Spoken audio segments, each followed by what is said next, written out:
What's good, YouTube? This your man Spill Dog. Man, I'm so glad I saw the press conference for Frank Martin yesterday, and Derek James saying that it wasn't gonna probably be no fight with him and Crawford. I'm so glad Earl finally coming to his senses and realizing he don't need that dude, man. He never needed Crawford. Earl Spence before the accident, the trajectory he was going on and the pace he was moving at, and can't nobody say I'm wrong about this. He was definitely finna be the new face of boxing. Canelo, he done fell off. He done got beat. Plus, he ain't been, he ain't fought no real competition in years, and everything was going Earl way before he had that car accident. I put as far as him being the next cash cow like Mayweather, somebody to bring it in the big money. And he could get right back on that. It was just him needing to get his mind off this dude who Fugazi. Crawford done fooled a lot of people out here. He definitely a good fighter, but he ain't got the best chin in the world. That's part of the reason why he fight the fights he got, cause he know if he get in there with a good strong welterweight and get cracked, he can lose. Earl eat them punches like Skittles.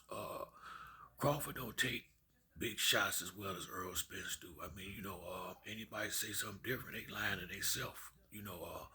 Spence, if he get back on his game plan like he had before, and don't look back, keep going forward, I don't see why he can't still end up being the face of boxing with a couple more good big fights. There's plenty of big fights out there for Earl Spence. Plenty of big fights out there. Big fights.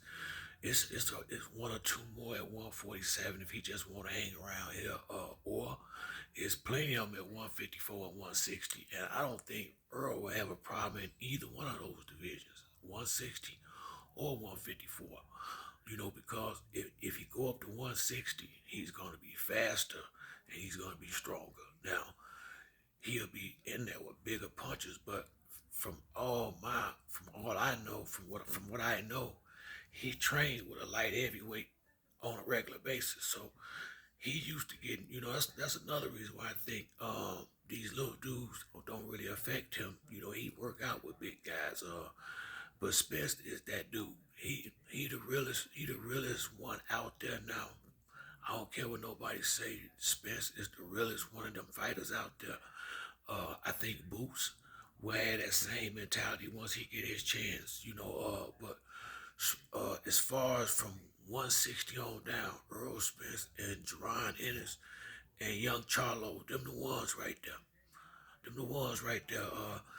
I don't feel I didn't think Harrison should have got that victory against Charlo in that fight. That just was something that happened. So that was what you call a minor speed bump in his career. He came right back and straightened it. And like I said, man, man, that was some of the best news I could have heard. That when Derek James said probably ain't gonna be no fight, it ain't, because now it's 80-20.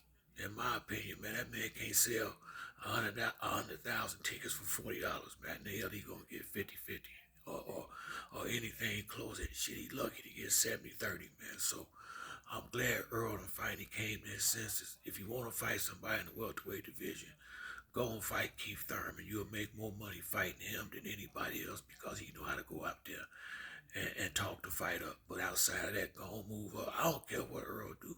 I'm riding with him. That's my dog. Win, lose, or draw. I'm riding with Spence. It ain't a whole lot of these dudes but I'm riding with Spence. I'm so glad he got this cat off his mind. Got nothing against Crawford, but he's just delusional. He a decent fighter. I think Bob Arum is the reason he in the Hall of Fame and all that. And I feel like he was a little. I don't care what happened on the money side. Bob Arum is the one that got his name where it is now. And I felt like he was kind of. I ain't like the move he made. On the discrimination thing, man. I didn't see that, because I know for a fact Aram tried to get asked. He was turning down fights.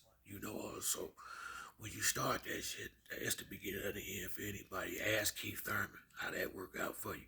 When you start telling these dudes you don't want to fight this one, you don't want to fight that one. That's why he been sitting on the sideline so long, getting too full of himself. But Spence is the top dog. He finna be the new cash cow as soon as he get back, fighting on a consistent basis again. And that was some of the best news I could have heard when I heard Derek James say they started to look in another direction. I couldn't have been no happier because I don't even want to hear no more about that dude Crawford, especially in relation to Errol Spence. They ain't even in the same stratosphere in my opinion. But that's it for me on this video. If you like the video, hit the like or subscribe. Till the next time, it's your boy Spill Dog. I'm out.